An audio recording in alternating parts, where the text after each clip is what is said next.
That happened yesterday, जहां पे लाहौर कलंदर्स आमने सामने थी कोयटा ग्लैडिएटर्स के, एंड उस मैच की इंपॉर्टेंस आपको वहां से पता चलती है कि जहां कोयटा ग्लैडिएटर्स जीती, और वो जो सर्विव जो है जिस तरह मैदान में भागते हुए है ना मुशी भाई, what a character he is. मतलब इफ वी टॉक अबाउट सर्विव, he has been an inspiration over the period of time, और जिस तरह वो खेले, and even now he is so much involved in the game.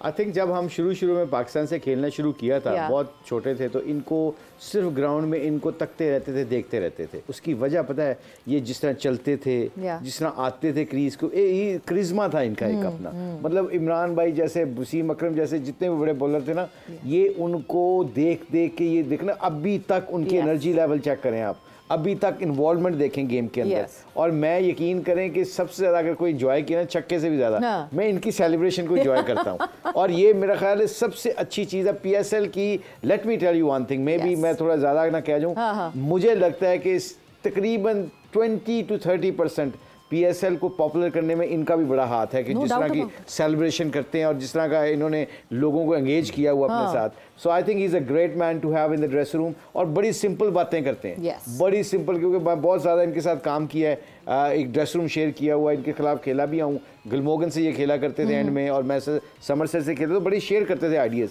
Very simple theory इनकी। कहता है कोचिंग को इतना बिलीव नहीं करते। वो कहते हैं कि जो बंदा बड़ा चैंपियन बनता है ना, उसको एक चीज़ की ज़रूरत है। मैंने कहा सर वो क्या है? कहता है he has to have a big heart man. If you have a big heart in any field, you can express yourself anytime. So I think इनकी philosophy बहुत तगड़ी थी, और really enjoyed that celebration. और कोयटा ग्लेडिएटर का बहुत जीतना ज़रूरी था, अदरवाइज जो चेहरे थे ना, वो मोइन को भी मैं देख रहा था और दूसरों को भी देख रहा था, they were very down. और इसके having said that, जो साउथ शकील ने इनिंग्स खेली है ना, इट वॉज ट्मेंडस इनिंग्स। मतलब उसके ऊपर कोई उसको 2020 में रेट नहीं कर रहा।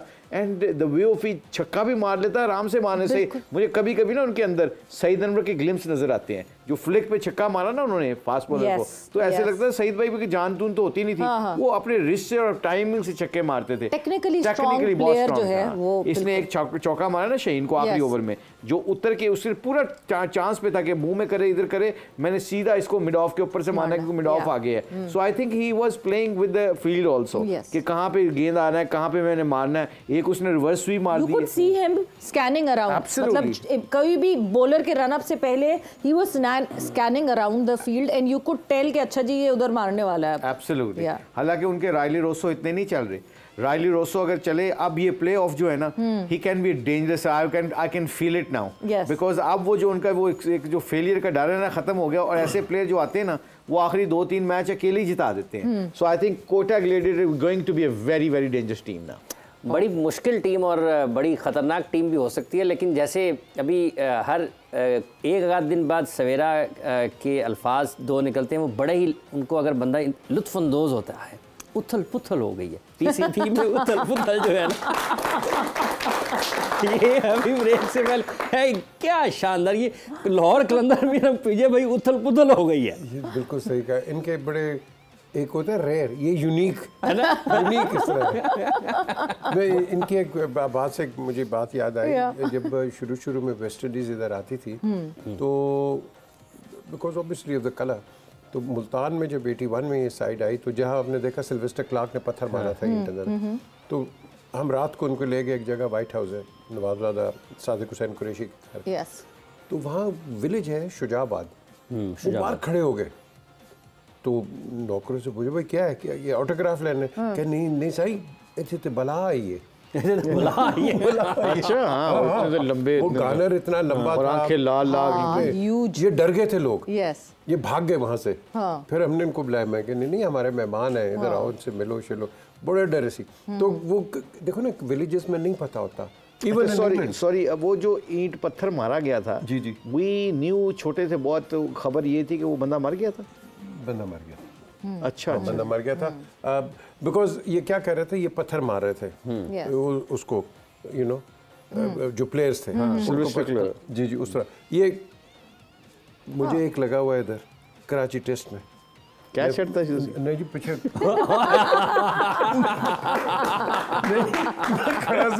वो हमारे खिलाफ हो गए। तो मैं क्या, इधर उन्होंने पत्थर मारा, मैं क्या जी, मैं इधर फील्डिंग नहीं करनी, तो हम टीम ही बाहर लेके चले गए थे। पीजे भाई वो ना इलियास साहब है ना, वो एक मरतबा वाकई सुना रहे, कहते मैं अपने घर ਦੇ ਵਿੱਚ ਨਾ शौक ਦੇ ਵਿੱਚ बॉल लाया ਤੇ मैं टक टक टक नॉकिंग करना, तो एक दिन बॉल टक करके मेरे मजे ते आ गया, ऐसे मथे ते वजया। तो अली ज़िया साहब थे मरहूम, वो कहते ये लिहाज भैन थोड़ी ये हालत गेंद लगन तो बाद हुई कि पहले भी एम जी सो। ये बड़े नज़र मोहम्मद मुदस्सिर के वालिद जी, वो हमें बताया करते थे, यूनिवर्सिटी के हमारे कोच थे, वो तो बताते थे कि देखो जी इधर लाला अमरनाथ है, इधर फलाना है, इधर ये है। तो नदीम हमारे कैप्टन, तो वो कहते देखो तो दसो गेंद जाए तो कितों जाए। नदीम ने कहा थोड़े तो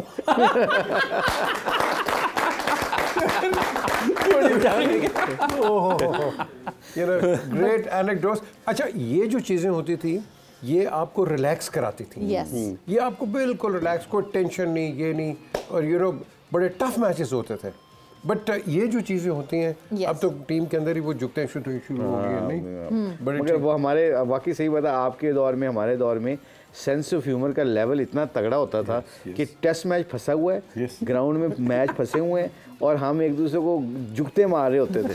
और ये इसकी वन ऑफ द रीज़न है कि अब वसीम भाई की सेंस ऑफ, सईद अनवर की सेंस ऑफ ह्यूमर इतनी तगड़ी थी कि वो आराम से लोगों को ना आराम से बहुत मज़ेदार थे।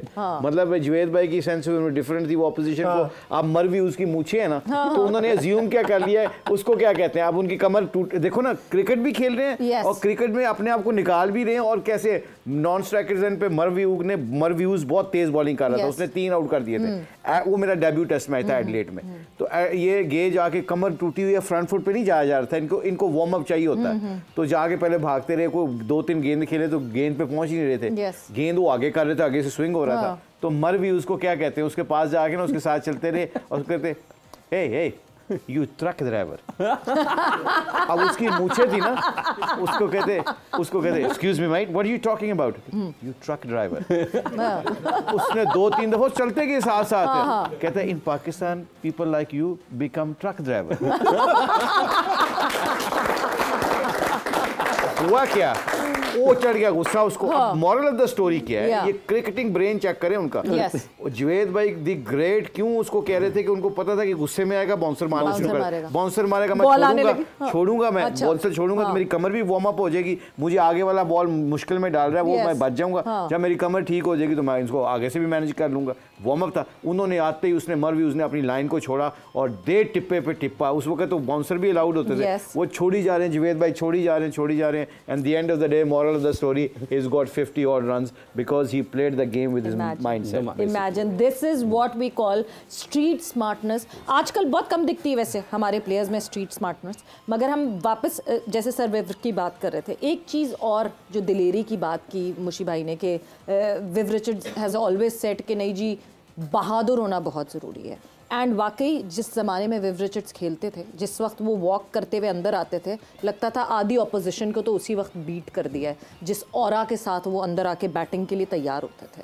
So that aura is very important for players, जो कि हमें रिसेंट टाइम्स में दिखता नहीं है उस किस्म का aura. Any player that you can think of right now, not just in Pakistan, all together. Savera, Viv Richards is an exception, yes, one of the greatest batsman in contemporary cricket and one of the best thoroughbred professionals.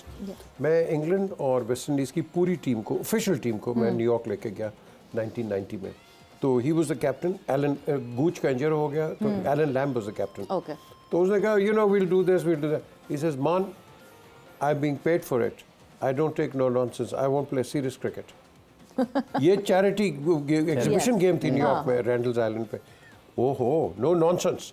तो ये होती है professionalism, and this is very rare जो हम देखते हैं कि you know you stand by your principles.